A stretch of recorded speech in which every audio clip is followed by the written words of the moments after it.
রহমান নিজামী কালকে তাকে ফাঁসি দিয়েছে, কালকের দিনে।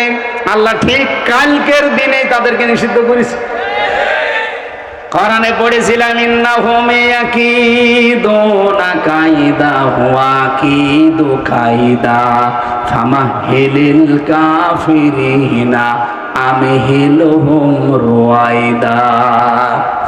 হে নবী, অবশ্যই তারা ষড়যন্ত্র করে আর আমি তাদেরকে ঢিল দেই। ওরা ষড়যন্ত্র করেছিল 2016 সালের এই মে মাসের 10 তারিখে রাত 10টা 1 মিনিটে। আল্লাহ পাক ঠিক সেই সময়টাই মনে রেখেছেন। দেখেন, ঢিল দিতে দিতে 9 বছরের মাথায় মে মাসের 10 তারিখে রাত ওরা 10টা 1 মিনিটে করেছিল ফাঁসি, এরা 11টা 5 মিনিটে নিষিদ্ধ হয়ে গেছে। অমাকারু অমাকারাল্লাহু আল্লাহু খায়রুল মাকিরিন। ওরা মকরবাসী করে, ষড়যন্ত্র করে, আর আমি আল্লাহ নিজে কৌশল করি। এ পৃথিবীতে উত্তম কৌশলীকে। এই জন্য পৃথিবীর মানুষ যে যাই পরিকল্পনা করুক না কেন, ভাবুক না কেন, আমরা একজনকে মহা পরিকল্পনাকারী মনে করি। ওনার উদ্দেশ্য আলাদা। আমাদের মন যদি সত্যি ফ্রেশ হয়, আমাদের ঈমান যদি সত্যি খাঁটি হয়, নিয়ত যদি সহি থাকে, আল্লাহর কসম এ দেশ আর কোনোদিন কোনো জালেম শাসন করতে পারবে না।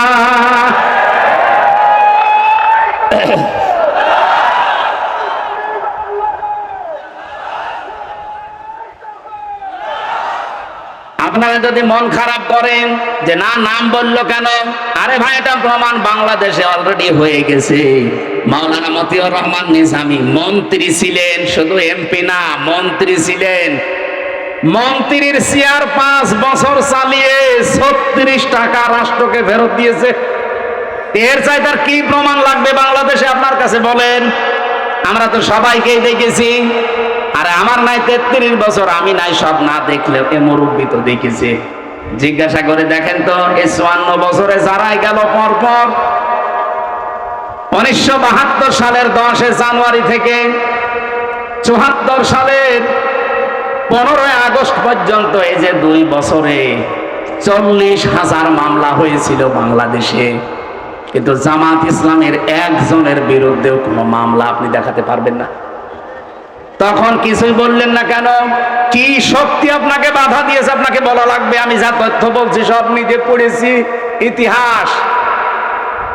1972 সালের জানুয়ারির 10 তারিখের সকাল 11টা থেকে তালিকা শুরু হয়। 74 সালের 15 আগস্ট পর্যন্ত 40,000 মামলা হয়েছিল এই দেশে। স্বাধীনতার বিপক্ষে যারা যারা আছে, বিরোধিতা করেছে, 40,000। একটা মামলায় কোনো জামাত নেতার নাম নেই। আপনি যদি দেখাতে পারেন বলেন, আমি ইতিহাস থেকে পড়ে বলছি। ওই তখন আজ পর্যন্ত কেউ কথা বলে নাই, হঠাৎ করে ওই পুরাতন ইস্যু সামনে নিয়ে আসতেছেন। আপনার কোনো মতলব আছে? আপনার মতলব এইটাই। এত বড় ফ্যাসিস্ট, এত একটা জানোয়ার মার্কা দল যারা নিষিদ্ধ হয়েছে, তাদের পেছনে যারা কলকাঠি নাড়িয়েছে তারা ইসলামপন্থীরা। আপনি দেখেন, এই 3 দিনে যারা ছিল সব মুসলমানের সন্তানেরা। হঠাৎ করে আজ জাতির মন মেজাজ কথা চিন্তা অন্যদিকে ঘোরানোর জন্য এই মাহফুজ আলম নামে যে অবৈধ উপদেষ্টা, একে লাগিয়েছে। অবশ্যই কেউ পিছনে আছে। আমরা চাই এরকম যারা ক্যান্সার আছে, অবৈধ উপদেষ্টা, যারা নিজেদের কমিটমেন্ট গুলো ঠিক রাখতে পারে না, যা তারা শপথ করেছিল ঠিক রাখতে পারে না, তারা এই দেশের উপদেষ্টা পরিষদে থাকার যোগ্য না। এই অবৈধগুলোকে নামিয়ে দেন। যারা দেশপ্রেমিক, দেশকে যারা সত্যি ভালোবাসবে জীবন দিয়ে, এই যে পাকিস্তানের যারা বনিয়ান মারসুসের পরে পাকিস্তান আজ দাঁড়িয়ে গেছে।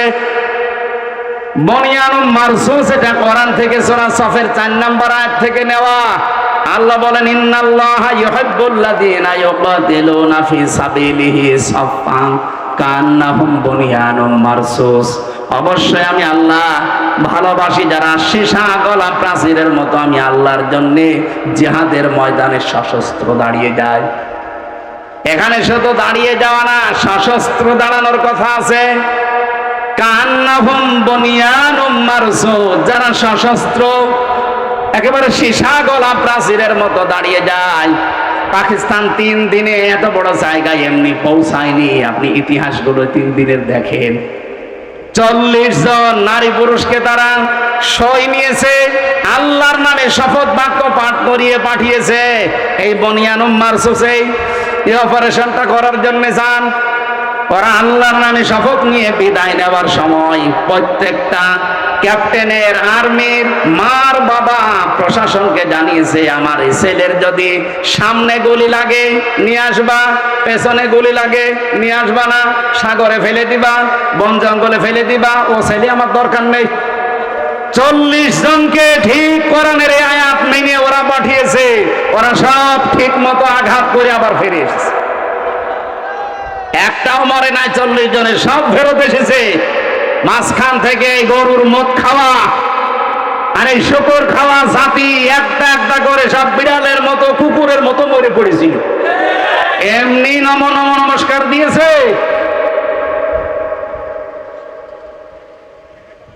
নিয়ত যদি সত্যি আপনার ভালো থাকে, বিজয় দেওয়ার মালিক পৃথিবীর কেউ না, বিজয় দেওয়ার মালিক কে? ওয়ালা তাহিনু ওয়ালা তাহজানু ওয়া আনতুমুল আ'লাউনা ইন কুনতুম মুমিনিন। এখানে আলেম না আপনি? শব্দটা আয়াত, কোরআনের আয়াত, এটা কিন্তু আরবি গ্রামার অনুযায়ী ঠিক নেই। একে জিজ্ঞাসা করে দেখেন, ওয়ালা তাহিনু ওয়ালা তাহজানু, ভয় পেও না, চিন্তা করবা না। ওয়া আনতুম আ'লাউনা ছিল, মাঝখানে আলিফ লাম লাগিয়ে দিলেন আল্লাহ কেন? আরবি গ্রামার আমরা যারা পড়ি, পড়াই, বুঝি, বোঝাচ্ছি মানুষদেরকে, জিজ্ঞাসা করে দেখবেন গ্রামার অনুযায়ী বালাগাত মান থেকে আয়াতটা ভুল। কারণ মুবতাদা যদি সবসময় মারেফা হয়, খবর হবে বিপরীত নাকেরা।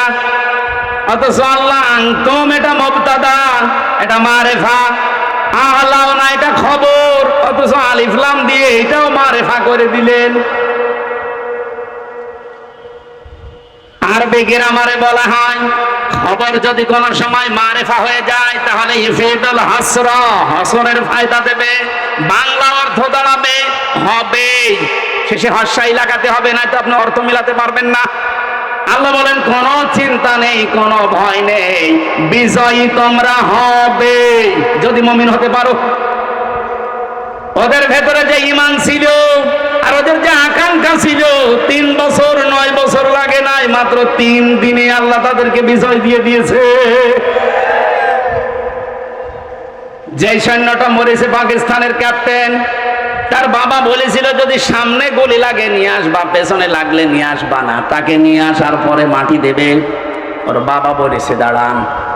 আমি বলেছিলাম না আমার ছেলেকে নিয়ে আসবেন না যদি পেছনে গুলি লাগে? বলে চাচা আফসোস করবেন না, আপনার ছেলের গুলি পেছনে একটাও লাগে নাই, সামনে গুলি লেগেছে 22টা। এরকম মন নিয়ে বাংলাদেশে এখন হাজার হাজার এরকম ক্যাপ্টেন দাঁড়িয়ে আছে। যতই মিথ্যাচার করেন, যতই উল্টা পাল্টা দোষ লাগিয়ে দেন, কিচ্ছু করতে পারবেন না। এ দেশ ইনশাল্লাহ ইসলামের হাতে চলে আসবে। আমি আন্দাজে কিচ্ছু বলি না ভাই। আগস্টের 5 তারিখের আগের রিপোর্ট, এই দেশে মাত্র 100 জনের 15 জন বলতো আমরা এদেশে ইসলাম চাই। এই কথা বলছেন না কেন? আপনি জরিপগুলো দেখেন, আন্তর্জাতিক যে জরিপ আছে, 100 জনের মাত্র 15 জন বলতো আমরা ইসলাম চাই। এখন 100 জনের 77 জন বলছে আমরা এদেশে রাষ্ট্রীয় ভাবে ইসলাম চাই। আওয়ামী লীগ এমনি নিষিদ্ধ হয়েছে, 100 জনের 77 জনে চলে গেছে, 66 জন ছিল 1 তারিখে। আজকে কয় তারিখ? 11 তারিখ। মাত্র এই 10 দিনের ব্যবধানে 77 জন হয়ে গেছে। আপনি আর কিছুদিন যেতে দেন, আমার তো মনে হচ্ছে বাংলাদেশের 100 জনের 100 জন মানুষ বলবে আমরা এই দেশে ইসলাম চাই। আজকের আলোচনার বিষয় যেহেতু বলেছিলাম গিরিপথ, আমি জালেমদের ওই বিষয় আর গেলাম না। আমি আশা করি আপনারা বুঝেছেন, কেউ যদি জুলুম করে তাকে টার্গেটে যেতে দেয় না কে? কারণ সে টার্গেট কার? আল্লাহ। এটা আছে সূরা 25 নম্বর পারা 6 নম্বর পৃষ্ঠা 13 নম্বর লাইনের 42 নম্বর আয়াতে আছে, ইন্নামাস সাবিলু আলাল্লাযিনা ইয়াজলিমুনান নাস। অবশ্যই আমি আল্লাহ মামলা দেব তাদের বিরুদ্ধে যারা মানুষ হয়ে মানুষের উপর জুলুম করে। সুতরাং আগামীতে যারা চেয়ারে বসবেন, কারা আসবেন আমরা জানি না, জুলুম করবেন না, আপনিও কিন্তু টার্গেট হয়ে যাবেন কার? আর আল্লাহর টার্গেটে পড়লে যত 41 সাল 71 সাল টার্গেট নেন, জীবনেও পর্যন্ত যেতে বলেন বলেন। সুতরাং জালেমদের সম্পর্কে আল্লাহর খবর আছে না নেই? আমরা আল্লাহর ওপর ওটা ছেড়ে দিলাম। আজ বাংলাদেশে বহু মানুষ এমন এখনো পর্যন্ত মনে করে যে আমি নামাজ পড়ি, রোজা রাখি, পাগড়ি গাই, পাগড়ি পরি, আমি তাহাজ্জুদের নামাজ পড়ি, দান সাদকা করি, এই তো হয়ে গেল। আবার দলদারি করা লাগবে, আবার ওই কঠিন পথে যাওয়া লাগবে। আল্লাহ সেইটাই জানিয়েছেন, সফল হতে চাও উলাইকা আসহাবুল মাইমানা, যদি সৌভাগ্যশালী হতে চাও, সফল হতে চাও, এই উপরে বর্ণিত কয়েকটা কাজ জীবনের সাথে মিলিয়ে নাও। আল্লাহ রাব্বুল আলামিন কয়েকটা নিয়ামতের কথা আমাদের প্রথমে স্মরণ করিয়েছেন, এরপরে দিয়েছেন ফালাকতা হামাল আকাবাতা ওয়া মা আদরাকা মাল আকাবা।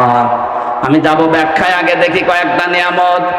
আলাম নাজআল লাহু আইনাইন ওয়া লিসানান ওয়া শাফাতাইন ওয়া হাদাইনাহুন নাজদাইন। রাব্বুল আলামিন বলেন, মানুষকে আমি কি দুইটা চোখ দেইনি?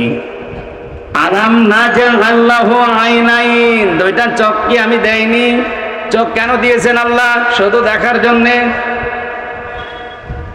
আল্লাহ রাব্বুল আলামিন চোখের জন্য যত কথা কোরআনে কারিমে দিয়েছেন, দুইটা আরবি আমি চোখের ব্যাপারে পেয়েছি।